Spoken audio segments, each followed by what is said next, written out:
My name's Nadia Mead and I'm the head of the English department here. In Senior English we have set times for moderation. After every single senior piece we make sure that we have some time for moderation. So we look at written pieces, we look at speaking pieces as well. We film student speeches and then we sit down together and we cross-mark. It's a very useful process because it makes sure that we are all on track. Our work then goes to an external panel and then it's checked again. So we need to make sure that our marking is at the right level so that when it goes to panel, our marks are agreed upon. Nadia, I read your email last night about Emma being selected as our SA10, and I agree with you. I think that she'd be a really good candidate to represent a Sound 10.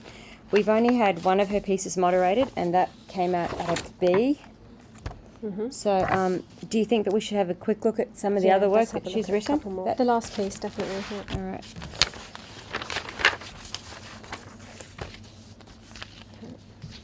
You can see in the introduction she doesn't mention the construction of the social outcast, but it does come in further on. She does repeat the outcast thing, so she's obviously on task. I think she is on task, yes. And she's used references, valid references. She keeps using past tense, which is a shame because that's not the right genre convention. This one I actually deliberated between a B- and a C+. There are spelling errors, genre convention errors, but the content is there. Yeah, the content is so. She did. So the controller genre is the sort of area that's a bit iffy. Yes. Okay.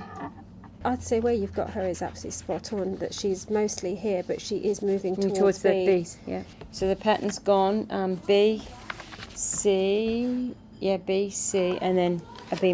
So that's a really nice solid. Yeah, she is. Just a solid SA10. Okay, good.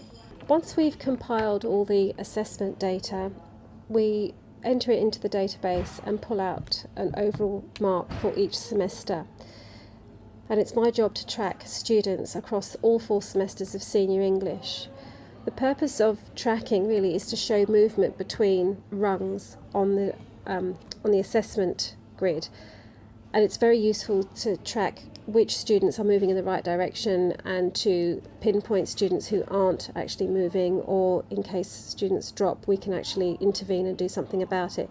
But it reinforces that what we're doing in this school is on track, so that our moderation process is working, because when it gets sent to panel, our marks are confirmed. But teachers do get better and better the more moderation you do and the more tracking that you do, and raising the issue of data and making data a high profile issue in everything that we do. By doing that, we do improve teacher practice. What do you think are the characteristics of effective assessment moderation? What assistance, guidance or support might teachers who are new to assessment moderation require?